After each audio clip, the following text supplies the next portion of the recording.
Admissions are open at DAV Thermal for session 2020. Kindly make a visit to DAV Thermal and explore the avenues for your child in advance. We at DAV Thermal gives our students roots to grow and wings to fly. Wish you and your ward happy and prosperous academic year 2020.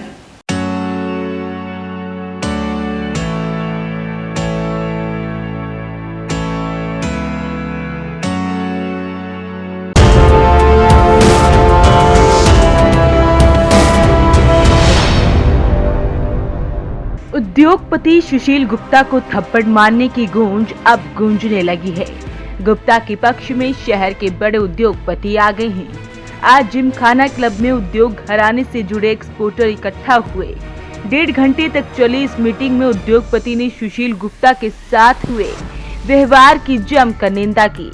सभी व्यापारियों ने अपनी अपनी राय रखी। शहर के बड़े व्यापारी रामनिवास गुप्ता की बात सबसे पहले आपको सुनवाते हैं। गुप्ता का कहना है कि इतना टैक्स देने के बाद भी व्यापारी सुरक्षित नहीं है और डीटीपी ऑफिस में एडीए द्वारा सुशील गुप्ता को थप्पड़ मारने का अधिकार उसे किसने दिया। सुनिए गुप्ता जी क्या कह रही हैं। ऐसा बहुत दुख है सारे व्यापारी वर्ग को। इतनी बड़ी बात कि कोई ऑफिस में जाए और एक एडीए उसको थप्पड़ मार दे, तो ये एक इंडिविजुअल को थप्पड़ नहीं है, ये सारे व्यापारी वर्ग को थप्पड़ है।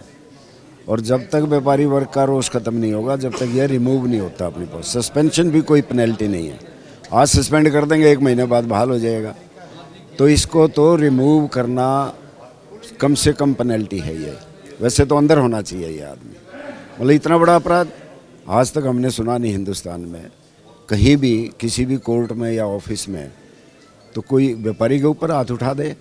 टैक्स पेयर हैं, इंडस्ट्रियलिस्ट हैं, एम्प्लॉयमेंट देते हैं, एक्सपोर्ट करते हैं, इतना फॉरेन एक्सचेंज आता है और इतनी इज्जत भी नहीं। तो वैसे तो मैं कहता हूं कि एक कार्ड बनना चाहिए। कोई भी एक्सपोर्टर है जो फॉरेन एक्सचेंज लाता है उसको वीआईपी कार्ड देना चाहिए कि किसी भी ऑफिस में जाता है, वो जाता तो इंडस्ट्री के लिए है। और हमारी जो इंडस्ट्री है ये सेल्फ इंटरेस्ट कम है और नेशनल इंटरेस्ट ज़्यादा है। अगर फॉरेन एक्सचेंज ही नहीं आएगा तो हिंदुस्तान के अंदर फिर काम कैसे चलेगा। तो हम इतनी मेहनत करके इतनी एम्प्लॉयमेंट देते हैं, इतना फॉरेन एक्सचेंज लाते हैं और उसके बाद भी अगर ये ट्रीटमेंट मिलता है सिर्फ एक डीटीपी ऑफिस में ये जाके पूछने के लिए कि भाई क्या स्कीम है, क्या उसकी वो पॉलिसी आई है गवर्नमेंट की, और इसमें अगर ढंग से नहीं अगर अटेंड किया जाता और एक ऐसे बदतमीज़ एडीए को सौंप दिया जाता है व्यापारी को और वो आगे थप्पड़ तक उठा देता है, तो ऐसे बदतमीज़ आदमी को तो गवर्नमेंट सर्विस में रहने का कोई हक ही नहीं है। तो हमारी तो ये मांग है सारे व्यापारी वर्ग की। और ये पानीपत का सारा व्यापारी वर्ग यहाँ पे इकट्ठा हुआ है, आप देख ही रहे थे यहाँ पे। तो सबकी ये मांग है, बहुत रोष है कि भी अगर इसको नहीं हटाया गया तो ये बहुत बड़ा आघात है व्यापारी वर्ग के ऊपर। तो हमारी ये मांग है कि इसको तुरंत प्रभाव से इसको डिसमिस किया जाए, ताकि इसको अपनी औकात का पता लगे कि भाई एक व्यापारी के ऊपर या एक जेंटलमैन के ऊपर हाथ उठाने का क्या असर होता है। नहीं, डीटीपी अगर वहाँ थी तो उनको भी इस पोस्ट पर रहने का कोई अख्तियार नहीं है। क्यों वो इसलिए नहीं बैठाए जाते ऑफिशियल्स के भी आप आओ और व्यापारियों के ऊपर हाथ उठाओ, वो हेल्प करने के लिए होते हैं। एक तरफ तो प्रधानमंत्री जी कहते हैं कि भाई मेक इन इंडिया, और दूसरी बात करते हैं कि भाई एम्प्लॉयमेंट ज़्यादा से ज़्यादा क्रिएट करो। आज ज़रूरत है, हिंदुस्तान को दोनों बातों की बहुत ज़रूरत है। आज हमारी सबसे बड़ी जो प्रॉब्लम है वो अनएम्प्लॉयमेंट की है। कोई भी एक्सपोर्टर, कम से कम मीडियम टाइप का एक्सपोर्टर ऐसा नहीं है जो 500 आदमियों से कम रोज़गार देता हो। हम वेस्ट से बना के और उसका फॉरेन एक्सचेंज लाते हैं। इतनी मेहनत करता है इसका पानीपत का व्यापारी, इंडस्ट्रियलिस्ट खास तौर पे, इतना एंटरप्राइजिंग है। सारी वर्ल्ड के अंदर जो इतना पानीपत का नाम ऊंचा कर दिया पानीपत के एक्सपोर्टर्स ने, और यहाँ पे उनको थप्पड़ जड़ दिया जाता है। तो मैं तो हैरान हूँ कि 3 दिन इस बात को हो गए, अब तक एक्शन क्यों नहीं हुआ। ये सारी बात अखबार में आ गई, सारी एडमिनिस्ट्रेशन को पता लग गया, सारे पॉलिटिकल लीडर्स को पता लग गया, तो हमारे जनप्रतिनिधि क्या कर रहे हैं। ये तो तुरंत प्रभाव से एक्शन होना चाहिए। ताकि आदमी को पता लगे कि भाई हमने जो गलत काम किया है इसका असर क्या हो सकता है, क्या रिजल्ट हो सकता है, परिणाम क्या हो सकते हैं। इसमें जितनी देर हो रही है इससे justice delayed is justice denied, तो तुरंत प्रभाव से जस्टिस होना चाहिए था। और मैं अब फिर एक बार रिक्वेस्ट करता हूं सरकार से भी और एडमिनिस्ट्रेशन से भी कि फ़ौरन प्रभाव से इसका एक्शन लें, ताकि लोगों के अंदर कॉन्फिडेंस आए और ऑफिशियल्स का दिमाग दुरुस्त रहे, उनको पता लगे कैसे ट्रीट किया जाता है पब्लिक से। सुशील गुप्ता को 2 दिन पहले डीटीपी ऑफिस में मनोज अत्री ने थप्पड़ मारे। गुप्ता अपने काम के लिए डीटीपी ऑफिस में आए थे। इस दौरान किसी बात से गुस्साए एडीएम मनोज अत्री ने सुशील गुप्ता का गला पकड़ लिया। गुप्ता का आरोप था कि अत्री ने उसे थप्पड़ भी मारे। जिमखाना क्लब में हुई मीटिंग में यार्न एसोसिएशन के प्रधान व पूर्व विधायिका रोहिता रेवड़ी के पति सुरेंद्र रेवड़ी भी पहुंचे। उन्होंने भी अपने सुझाव रखे। उन्होंने कहा कि सभी व्यापारी जनप्रतिनिधियों को साथ लेकर मुख्यमंत्री से मिले, तब जाकर इस मामले में कार्रवाई होगी। ये कल हमारे पानीपत के बहुत ही प्रतिष्ठित व्यापारी हैं सुशील गुप्ता जी, ये टाउन एंड कंट्री प्लानिंग के ऑफिस में गए थे। तो वहाँ किसी बात को लेकर, अब हमें नहीं पता इनकी क्या बात हुई वहाँ, क्या नहीं, बस आज व्यापारी इकट्ठा हुए हैं। सुशील गुप्ता जी का ये कहना है कि मेरे को वहाँ पर थप्पड़ मारा गया, मेरे साथ बदतमीजी की गई। तो हम सभी व्यापारी लोग यहाँ इकट्ठा हुए हैं और मैंने तो अपनी निजी एक राय दी है कि यहाँ पानीपत के सांसद महोदय और विधायक महोदय से मिलके, माननीय मुख्यमंत्री जी से मिलके आप अपनी बात रखें। आप जो भी बात चाहते हैं, व्यापारी जो भी डिसीजन लेंगे वो हमें जो मंजूर होगा। देखिए, व्यापारी जो है, आज इस तरीके की जो घटना है पानीपत में पहली बार हुई है, तो ऐसी घटना में सभी पानीपत के व्यापारियों का इकट्ठा होना यहाँ लाजमी था और आगे भी हम लोग इकट्ठा रहेंगे। सेक्टर 29 के प्रधान श्री भगवान अग्रवाल भी इस मामले में सख्त दिखाई दिए। उनका कहना है कि डीटीपी सुनैना पर भी कार्रवाई होनी चाहिए। उन्होंने कहा कि ये थप्पड़ एक व्यापारी को नहीं पड़ा, बल्कि शहर के सभी व्यापारियों पर हाथ उठाया है और इस मामले में तब तक संतुष्ट नहीं होंगे जब तक इसमें सही ढंग से कार्रवाई नहीं होगी। देखिए, फैसला अभी ये लिया गया, अभी हमारे जो जनप्रतिनिधि हैं उनसे मिलने की कोशिश की जा रही है। तो प्रमोद विज जी बाहर हैं, अपने संजय भाटिया जी भी बाहर हैं, महिपाल डांडा जी का भी फ़ोन नहीं उठ रहा, वो भी लगता कहीं बाहर है।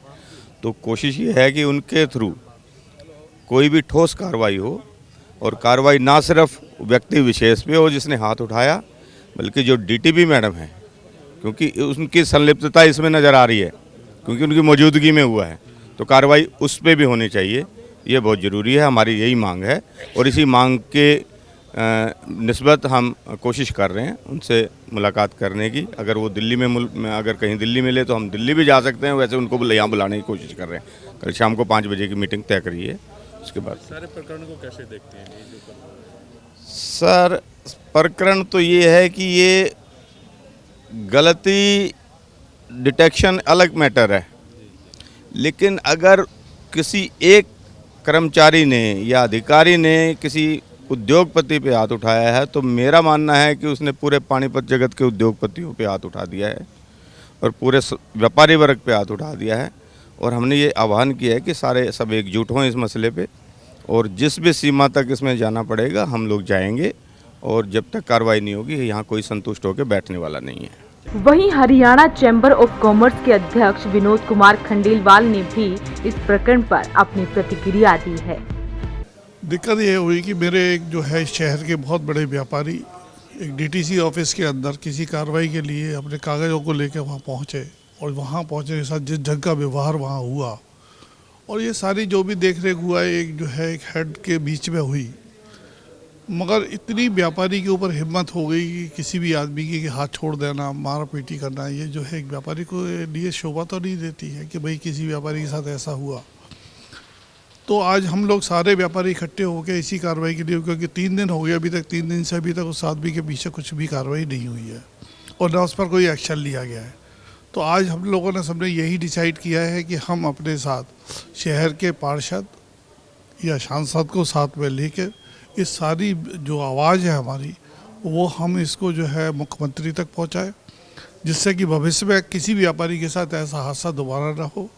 और एक बड़ी निंदा की बात है कि ये कितने बड़े व्यापारी जो एक शहर के अंदर एक इतना बड़ा क्लस्टर आ रहा है, जो एक टेक्सटाइल पार्क के नाम से जो जाना जाएगा, और इस ढंग से व्यापारी के साथ व्यवहार करना और पुलिस को बुला लेना और मिसबिहेव करना, तो ये एक निंदा की बात है। और इस पर मैं पानीपत का जो प्रशासन है उसने इसके ऊपर कोई कार्रवाई नहीं करी, मैं इसकी भी निंदा करता हूँ कि कम से कम उनको इस बात के लिए सोचना चाहिए था कि इस व्यापारियों के साथ अगर ऐसा हुआ तो यहाँ लाखों करोड़ों रुपए का टैक्स देने वाले व्यापारी की क्या हालत। वहीं पीड़ित सुशील गुप्ता का कहना है कि सभी व्यापारी उनके पक्ष में आए हैं, लेकिन हैरानी की बात है कि मीडिया में मामला चल रहा है और उन्होंने खुद सीएम को लेटर भेजा है, उसके बावजूद भी कोई कार्रवाई नहीं हुई।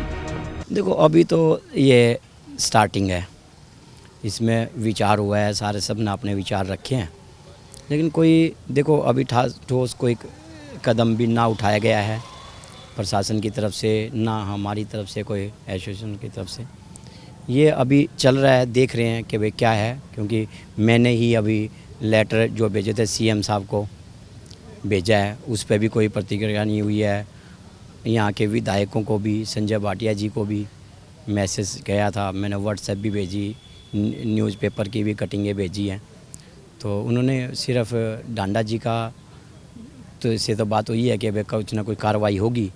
और उन्होंने वीस साहब ने कहा कि भाई उनसे बात हुई है, कल ही बात हुई थी, रात को उनका टेलीफोन आया था, तो वो कह रहे थे कि आप मीटिंग कर लो फिर देख लेते हैं। तो ऐसा कुछ मिला नहीं कि भाई क्या कार्रवाई, अभी हम संतुष्ट, उस तरह से हम संतुष्ट हैं। देखो मैं तो देखो मेरे साथ हो गया, ये चीज़ें हो गई किस वजह से, मैं तो ये चाहता था कि अगर वो कर ले, एक्सेप्ट कर रहा है कि भाई मैंने गला पकड़ा है या हाथ किया था, ये तो चीज़ मान रहा है वो, ये था कि भाई आप ऐसे हैं, थोड़ा सा किस वजह से, कहाँ से, क्यों ऐसे क्यों किया, किसी से कहने से किया है या क्या किया है। मैं तो ये चाहता था कि भाई वो बताए कि भाई किसी से कहने से किया है या कोई ऐसे साजिश हुई है क्या, क्योंकि मैं 11 बजे से 1:30 बजे तक अगर मैं पॉलिसी पे बात कर रहा हूँ, कोई ऐसे इशू थे जो ये गलत काम डिपार्टमेंट भी गलत कर रहा था, तो उनको कानून एक्ट दिखा रहा था, वो चीज़ दिखा रहा था। तो हो सकता है इतनी देर में कोई ऑफिस में साजिश हुई हो और वहीं पर मैं अकेला देख के कि भाई अकेला ऑफिस में तो कोई और आएगा नहीं, तो इस वजह से आज ये 1 सेकंड में ये जैसे कुछ ही पल संभलने का मेरे को मौका भी नहीं मिला। सुशील गुप्ता प्रकरण में जल्द कार्रवाई नहीं होती तो निश्चित तौर पर पूरे हरियाणा में ये आग जल्द ही फैलती नजर आएगी, क्योंकि अरबों रुपए का टैक्स सरकार को देने वाले व्यापारी अब आर पार की लड़ाई के मूड में नजर आ रहे हैं। वैसे पानीपत के लिए प्रदीप पांचाल के साथ खलोवन से।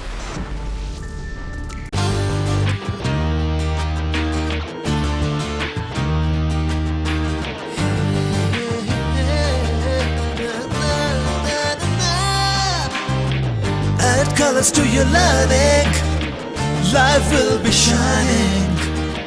You'll have a better future and you'll be smiling. Pride Sanskriti School, a better place, a better world. Pride Sanskriti School, सपनों से बेहतर कल.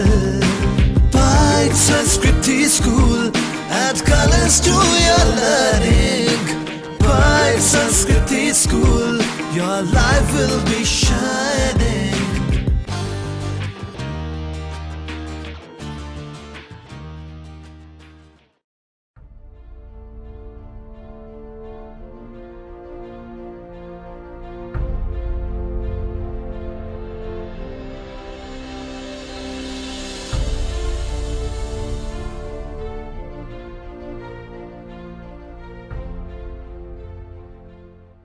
पच्चीस सालों से पानीपत शहर का सबसे भरोसेमंद showroom Balaji electronics. Balaji showroom करे आपके जीवन को और भी कंफर्टेबल। फेस्टिवल धमाका ऑफर बालाजी इलेक्ट्रॉनिक्स में 32 इंची स्मार्ट LED केवल 12,990 रुपए में। साथ ही सभी प्रोडक्ट पर आकर्षक ऑफर, 0% ब्याज और आसान किस्तों में। लैपटॉप की भरपूर वैरायटी बालाजी शोरूम में, साथ ही सभी कंपनी के मोबाइल मिले बालाजी शोरूम में। बालाजी शोरूम GT रोड के साथ साथ सनोली रोड पर भी उपलब्ध। आज ही आइए और फेस्टिवल धमाका ऑफर का फायदा उठाइए। जब ठान ही ली ऊंची उड़ान की, तो क्या डरना देख दूरी आसमान की। एक नई सोच थी, एक नई राह थी, हर लड़की हो शिक्षित, यही उनकी चाह थी। इसी सोच से बनाया आर्या गर्ल्स पब्लिक स्कूल। हकीकत में बदले अपने सपने, यही था उनका उसूल। नन्ही कलियों के कदमों से चहकता आंगन, कलियों से बने फूलों से महकता प्रांगण। वैदिक होती है हर भोर यहाँ, संस्कारों का रहता जोर यहाँ। अंगड़ाई लेता है यहाँ बचपन का शोर, स्वच्छ हवा और हरियाली चहुं ओर। खेल खेल में खिलाड़ी बनते यहाँ, हर मैदान फतह करते यहाँ। खेलों का यह संगम है और जीत का लहराता परचम है। आधुनिकता के इस दौर में कदम बढ़ाती प्रयोगशालाएं, अद्भुत है यहाँ की योगशालाएं। कर्मठता और सहयोग शिक्षकों की आन है, लड़कियों की उच्च शिक्षा प्रबंधकों की पहचान है। हरियाणा में CBSE से संबंधित लड़कियों का पहला स्कूल, यही इसकी शान है। ज्ञान, विज्ञान और खेलों में भरता रोज नई उड़ान है।